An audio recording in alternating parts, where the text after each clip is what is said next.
Blood-borne pathogens are pathogenic microorganisms that are present in human blood, and can cause disease in humans. These pathogens include, but are not limited to, the hepatitis B virus, HBV, and the human immunodeficiency virus, HIV. Blood-borne pathogens are transmitted in human blood, and other fluids that may contain blood. This may include semen, vaginal fluid, vomit, feces, and other bodily fluids.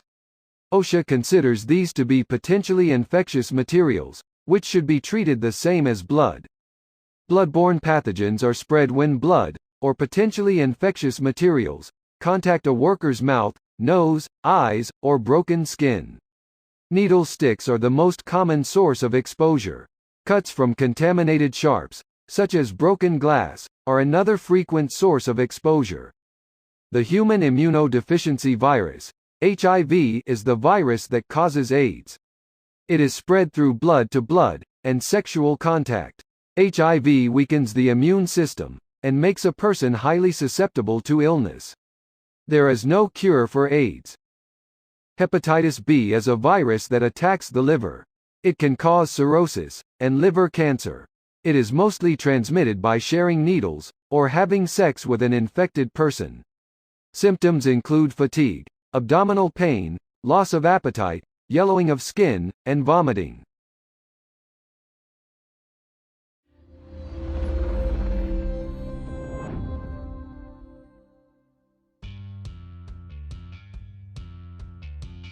OSHA 29 CFR 1910.1030 requires employers to establish an exposure control plan, require the use of universal precautions, identify and use engineering and work practice controls, provide appropriate PPE, make hepatitis B vaccinations available, use signs and labels to communicate hazards, provide information and training to employees, maintain medical and training records, provide medical evaluations for exposure incidents.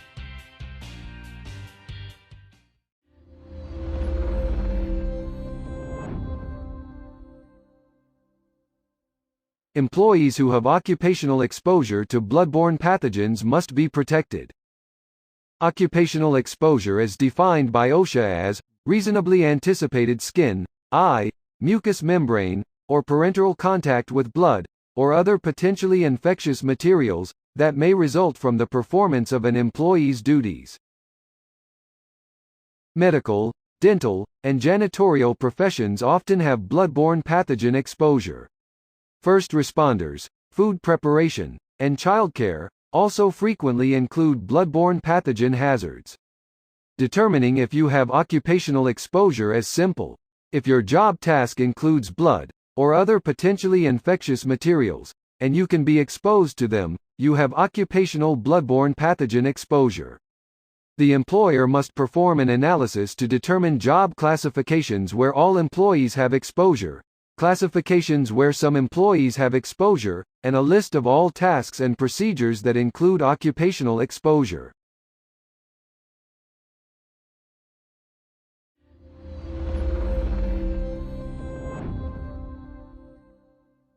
Blood-borne pathogens prevention and control measures.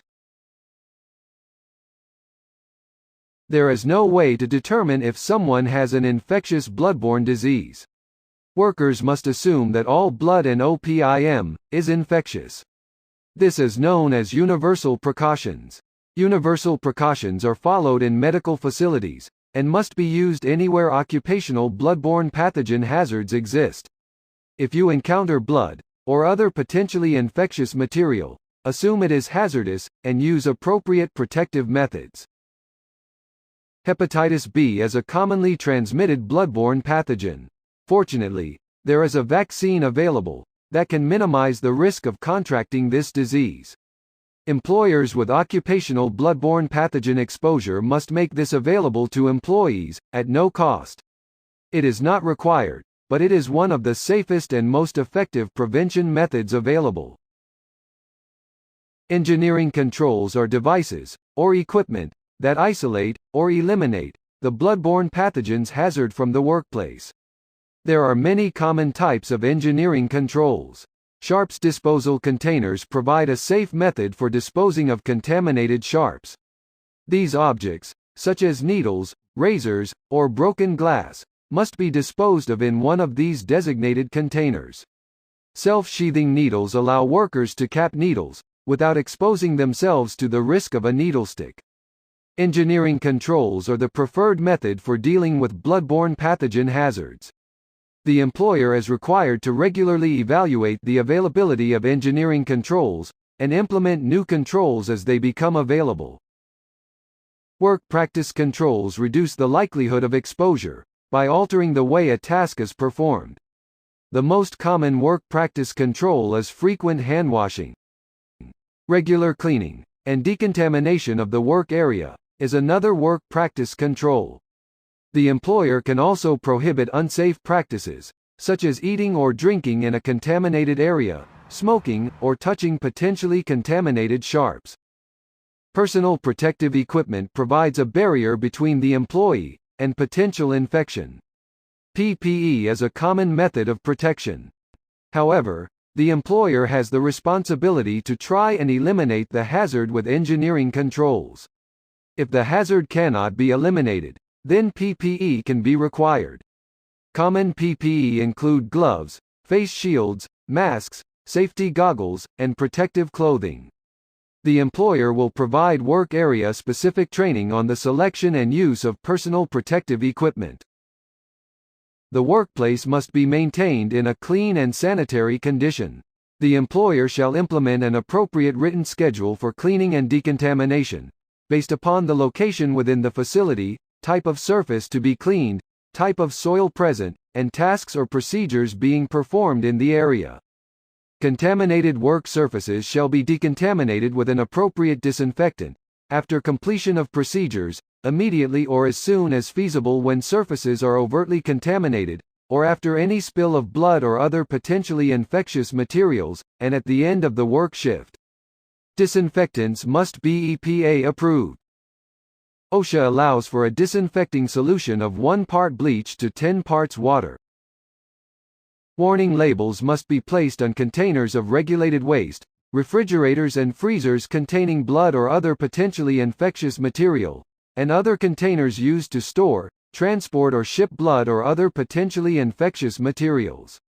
These labels must be fluorescent orange, or orange and red, and include the biohazard text and graphic. Red bags, or red containers, may be substituted for labels.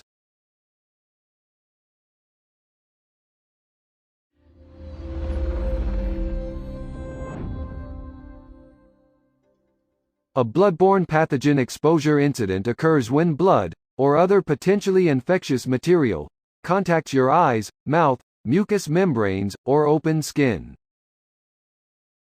A sharps injury is an incident involving a puncture with a potentially contaminated object, and is especially hazardous.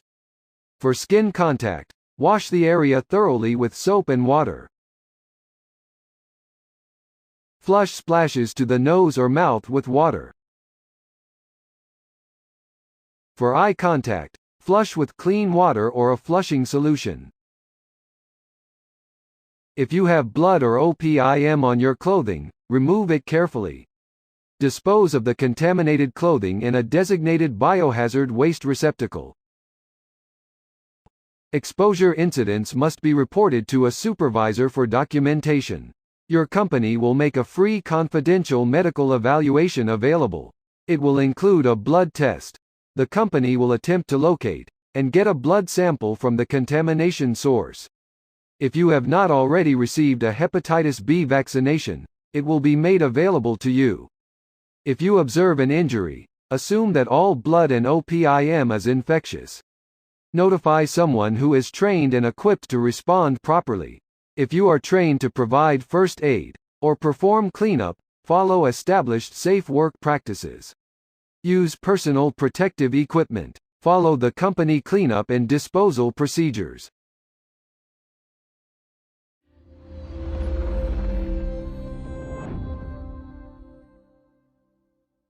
Employers with occupational bloodborne pathogens exposure hazards must have a written exposure control plan.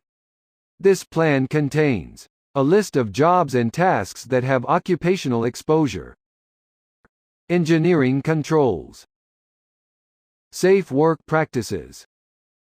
Required personal protective equipment. Housekeeping methods. Waste disposal. Administrative and documentation requirements. And much more. The employer must inform employees how they can receive a copy of this plan, and include an explanation of its contents, as part of the bloodborne pathogens training.